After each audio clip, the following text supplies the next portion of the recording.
And yes, India की most awaited picture Ramayan का teaser finally आ चुका है, जो कि 3 मिनट का तो है लेकिन खत्म 2.5 मिनट में ही हो गया। लास्ट के 30 सेकंड बस एक पोस्टर लगा रहा। हाँ, मगर वो पोस्टर है एकदम बढ़िया। सब पर बात करेंगे एक एक करके। तो सबसे पहले इसमें लॉर्ड राम बने हैं रणवीर कपूर, रावण बने हैं यश, रवि दुबे दिखेंगे as Lakshman and Sai Pallavi as Sita ji and Sunny Deol as lord Hanuman. इनके अलावा और भी बहुत सारे एक्टर्स हैं पिक्चर में। डायरेक्टर है इसके नितेश तिवारी, जिन्होंने दंगल बनाई थी, एंड इसके राइटर है श्रीधर राघवन, जिन्होंने अभी पिछले 1-2 सालों में टाइगर 3 और युद्ध जैसी फिल्में दी हैं। तो थोड़ा मतलब ऐसे माहौल गंभीर हो सकता है। बाकी इसमें म्यूजिक दे रहे हैं Oscar winner AR. Rahman. And पता है इनके साथ और कौन है? हैंस जिमर, जिन्होंने pirates of the Caribbean, the dark night trilogy, Inception, man of steel, Interstellar and dune जैसी फिल्मों में म्यूजिक दिया है। तो हाँ, बीजीएम एकदम बवाल होने वाला है इस पिक्चर में, जो कि टीजर में सुन के लग भी रहा है। अब इतनी बड़ी पिक्चर है, इतने बड़े बड़े स्टार्स और क्रिएटिव लोग लगे हुए हैं पिक्चर में, तो पैसा भी मोटा खर्च होना चाहिए, जो कि हुआ भी, क्योंकि इसका बजट है अराउंड 840 करोड़ यानी कि $100 मिलियन। लेकिन हाँ, ये पैसा एक पिक्चर के लिए नहीं बल्कि दोनों पार्ट्स के लिए है। अब थोड़ा टीजर पर आए तो सबसे पहले लॉर्ड ब्रह्मा को दिखाया गया, द गॉड ऑफ क्रिएशन। फिर दिखे Lord Vishnu, the god who protects, and then दिखे Lord Shiva, the god who destroys. अब इन तीनों की क्रिएशन यानी कि रावण का खतरा जब तीनों लोगों पर मंडराने लगा, तब एक ऐसी वॉर शुरू हुई जिससे बाकी सारी वॉर्स खत्म हो गयी। और वो वॉर थी लॉर्ड राम वर्सेस रावण का युद्ध, जहाँ रावण बदले और ताकत का भूखा था, वही लॉर्ड राम धर्म और त्याग में विश्वास रखते थे। अब ये सीन देखने में तो ब्यूटीफुल लग ही रहा है। प्लस यहाँ लॉर्ड राम को एज वाटर एंड रावण को एज फायर के रूप में रिप्रेजेंट किया गया है, जो कि इनकी कैरेक्टरिस्टिक्स को भी दिखाता है। इसके बाद यहाँ पूरी कास्ट एंड क्रू की अनाउंसमेंट हुई एंड फिर आया टाइटल कार्ड, जो कि पर्सनली मुझे अच्छा लगा। I liked it. Then finally कुछ 1-2 लाइव एक्शन सीन्स भी दिखे, जहाँ पहले सीन में आई थिंक यश का कैरेक्टर यानी कि रावण है, जो कि बड़े अजीब तरह से ऐसे छुपते छुपाते कहीं जा रहा है। चारों तरफ अंधेरा है और सामने कुछ काला मकान या मंदिर जैसा कुछ है। अब चाहे ये सीन कहीं का भी हो, बस लंका का ना हो, क्योंकि आदि पुरुष में जो काली लंका देखी थी उसका डर अभी तक गया नहीं मन से। फिर इसके बाद 2 सेकंड की रणवीर कपूर की भी एक क्लिप दिखी, जिसमें वो पेड़ पर चढ़ते हुए छलांग लगाकर किसी के तीर मार रहे हैं। बस इतनी सी ही क्लिप थी।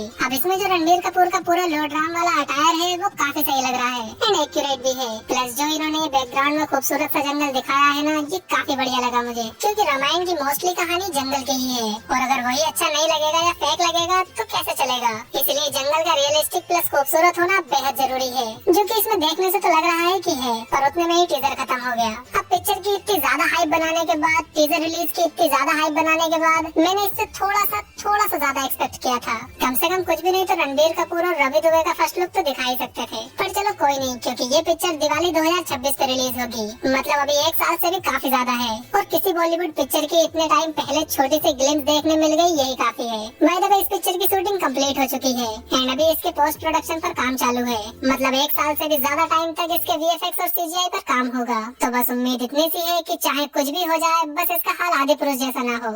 एक और सदमा बर्दाश्त नहीं कर पाऊंगा मैं। तो फाइनली एस.एस. राजामौली की अगली पिक्चर वाराणसी का टीजर आ ही गया। इनकी लास्ट फिल्म RRR 2022 में रिलीज हुई थी, जिसको ऑलरेडी 3 साल से ज्यादा हो गए हैं, और अब जाके इनकी अगली पिक्चर का टीजर आया है। पिक्चर नहीं आया, सिर्फ टीजर आया है। पिक्चर को तो अभी 1-2 साल और लग जाएंगे आने में, मतलब 4-5 साल में सिर्फ एक पिक्चर बनाता है ये बंदा। मगर हाँ, फिल्म में डेडिकेशन तो दिखती है। अब थोड़ा वाराणसी के टीजर पे भी बात कर ले तो ये टीजर शुरू हुआ वाराणसी से ही, लेकिन प्रेजेंट टाइम की वाराणसी नहीं, आज से करीब 1500 साल पहले 512 CE की वाराणसी। देखो ये CE जो लिखा हुआ है, इससे कंफ्यूज मत होना। इसका मतलब होता है कॉमन एरा, मीन्स जो आजकल का टाइम चल रहा है उसको ही CE बोलते हैं। प्लस इसको एक और चीज भी बोलते हैं, जो है AD यानी कि एनो डोमिनी। हाँ, वही AD जो कल की 2898 AD में है। तो हाँ, CE और AD का एक ही मतलब है, तो इसमें कंफ्यूज मत होना। हाँ, तो 512 CE के टाइम पर कुछ साधु लोग यज्ञ कर रहे हैं, लेकिन अगले सीन में एक एस्ट्रॉइड अर्थ की तरफ बढ़ रहा है, जिसका नाम है एस्ट्रॉइड संभवी, और ये पृथ्वी से टकराएगा 2027 CE में, यानी कि अभी अपने वाले 2027 में ही ये पृथ्वी से टकरा जाएगा। और एस्ट्रॉइड जब टकराता है तो खतरा पूरी दुनिया पर आता है। तो आई थिंक ये एस्ट्रॉइड भी अगर पृथ्वी से टकराया तो पूरी दुनिया को ही खत्म कर देगा।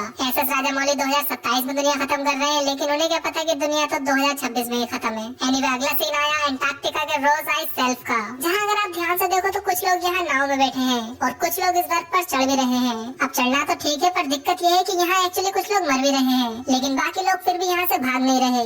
दैट मीन्स कि इस बर्फ के अंदर कुछ तो इतना इम्पोर्टेंट है जो इनको हर कीमत पे चाहिए। प्लस एक बात और कि ये लोग हीरो की साइड तो बिल्कुल नहीं नहीं है, क्योंकि हीरो किसी को मरने नहीं भेजता, वो खुद रिस्क लेता है। इसलिए मुझे लगता है कि ये सभी पृथ्वीराज के कैरेक्टर कुंभा के आदमी हैं और वही इन्हें भेज रहा है यहाँ इस बर्फ में से वो इम्पोर्टेंट चीज लाने के लिए।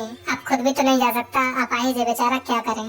आगे वही बर्फ एक्चुअली में एक आइसबर्ग निकला जिसके अंदर पूरी एक शिप जमी हुई है एंड में भी शायद ये इसी की तलाश में यहाँ आए हो। वैसे यहाँ कुछ लोगों की भी कुल्फी जमी हुई है। इसके बाद अफ्रीका का एक सीन जहाँ सारे जानवर कहीं भाग रहे हैं। टू बी ऑनेस्ट मैं इसका कोई मतलब नहीं निकाल पाया, मैं भी शायद एस्ट्रॉइड गिर चुका हो इसलिए सारे जानवर भाग रहे हैं, आई डोंट नो। आगे यहाँ कई सारे हिप्पो एक बंदर के पीछे लगे हैं, पर इंटरेस्टिंग चीज यहाँ पर है ये रस्सी जिसको वहाँ दूर नाव पर एक बंदा पकड़े हुए है जो की महेश बाबू ही होंगे, जिनको ये नदी पार करनी होगी लेकिन हिप्पोस की वजह से कर नहीं पा रहे होंगे। इसलिए हिप्पोस का ध्यान भटकाने के लिए उन्होंने इस बंदर का इस्तेमाल किया और नदी पार की। लेकिन इस बंदर ने ऐसा कहना क्यों माना? तो एक्चुअली यहाँ पे वो वानर सेना वाला भी कोई कनेक्शन हो सकता है। वैसे भी यहाँ Lord Hanuman and Lord Ram दोनों को दिखाया गया है। आफ्टर दैट यहाँ उग्रवादी केव का भी सीन है जहाँ कुछ मूर्तियाँ बनी है एंड यहाँ पर लाल साड़ी पहने एक औरत नीचे गिर रही है जो की प्रियंका चोपड़ा का ही कैरेक्टर होगा, क्योंकि पोस्टर में भी उन्होंने साड़ी ही पहन रखी है। पर इससे भी ज्यादा इंटरेस्टिंग ये है कि यहाँ नीचे एक बाबा हरी आग के सामने बैठ के यज्ञ कर रहा है और तो और यहाँ कोने पे महेश बाबू का कैरेक्टर रुद्रा भी टंगा है एंड इनके अलावा यहाँ और भी लोग मौजूद हैं। तो हाँ ये कैब वाला सीक्वेंस बहुत ही बवाल होने वाला है एंड आई थिंक यहाँ प्रियंका चोपड़ा के कैरेक्टर मंदाकिनी की बलि दी जा रही है, तभी वहाँ पर यज्ञ वगैरह भी हो रहा है एंड रुद्रा ऐसा होने से रोकने आएगा लेकिन वहाँ कुंभा के लोग उसे रोकेंगे। तो ये एक काफी बढ़िया सीक्वेंस रहेगा पिक्चर में। इसके बाद आया इस टीजर का सबसे तगड़ा सीन जहाँ Lord Hanuman and Lord Ram दोनों को दिखाया गया। यहाँ लॉर्ड राम वानर सेना के ऊपर खड़े होकर इतने विशालकाय रावण का वध करने ही वाले हैं एंड इस सीन को भाई साहब थिएटर में देखने में अलग ही मजा आने वाला है। बट एक बहुत ही ज्यादा इंटरेस्टिंग चीज मैंने यहाँ नोटिस की जो शायद आप लोग मिस कर गए होंगे, जो है ये सीन जहाँ लॉर्ड हनुमान की पूंछ पे से कुछ लोग उतर रहे हैं और अगर आप ध्यान से देखो तो इनका अटायर त्रेता युग वाला तो बिल्कुल नहीं लग रहा, क्योंकि ये लोग त्रेता युग से है ही नहीं। एक्चुअली में इस रथ को जो बंदा चला रहा है वो महेश बाबू यानी कि रुद्र है एंड रथ के पीछे एक सीट भी अटैच है जो कि और किसी की नहीं बल्कि कुंभा की है।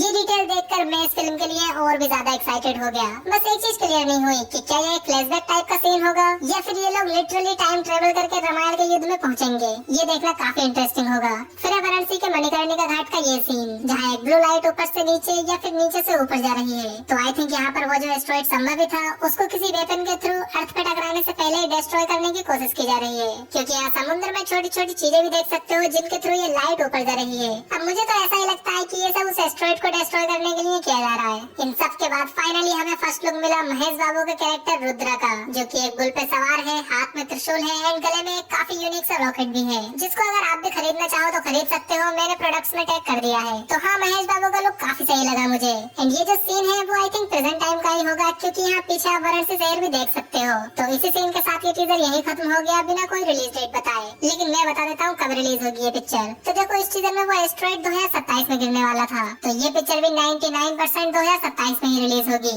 तभी वो एस्ट्रॉइड वाली टाइमलाइन पिक्चर की रिलीज से मैच हो पाएगी। लेकिन हाँ 1% चांस ये भी है कि अगर इस पिक्चर का काम जल्दी जल्दी खत्म हो गया तो शायद ये 2026 की एंड में भी आ जाए, पर बस 1% चांस है ऐसा होने के, तो ज्यादा उम्मीद मत लगाना। अगर इसकी स्टोरी की बात करें तो वो शायद कुछ इस तरह होगी कि पृथ्वी पर 2027 में एस्ट्रॉइड संभव ही गिरेगा। इस बात की भविष्यवाणी बहुत पहले ही हो चुकी होगी और इसी बात का पता लगेगा रुद्रा को, तो वो इस एस्ट्रॉइड वाली समस्या का उपाय ढूंढने के लिए निकलेगा एंड तब उसे पता लगेगा एक वेपन के बारे में जिसका यूज रामायण के युद्ध में भी हुआ होगा और वो वेपन इतना पावरफुल है कि एक एस्ट्रॉइड तक को रोक सकता है। अब रुद्रा को ये वेपन चाहिए एस्ट्रॉइड रोकने के लिए, पर यही वेपन कुंभा को भी चाहिए, लेकिन इस दुनिया पर राज करने के लिए। आई मीन जो वेपन एक एस्ट्रॉइड तक को डिस्ट्रॉय कर सकता है उसके सामने अमेरिका, चाइना, इंडिया सभी देशों को झुकना पड़ेगा एंड फिर शुरू होगा इस वेपन को ढूंढने का एडवेंचर, जहाँ ये एक जगह से दूसरी जगह, दूसरी से तीसरी जगह इस वेपन की तलाश में घूमेंगे एंड इसी बीच वो रामायण वाला सीक्वेंस भी आएगा। अब वो वेपन क्या है, कैसा है, वो तो इस टीजर में नहीं दिखाया गया ऑब्वियसली, और जरूरी नहीं कि पिक्चर में भी ऐसा ही हो। ये सब मेरी थ्योरी थी, ऐसा मुझे लगता है कि इस पिक्चर में होगा। आपको क्या लगता है कमेंट्स में बताना। बाकी मुझे तो ये टीजर बढ़िया लगा एंड अगर आपको भी ये वीडियो अच्छी लगी हो तो लाइक जरूर कर देना एंड सामने वाली वीडियो भी देख लेना क्लिक करके।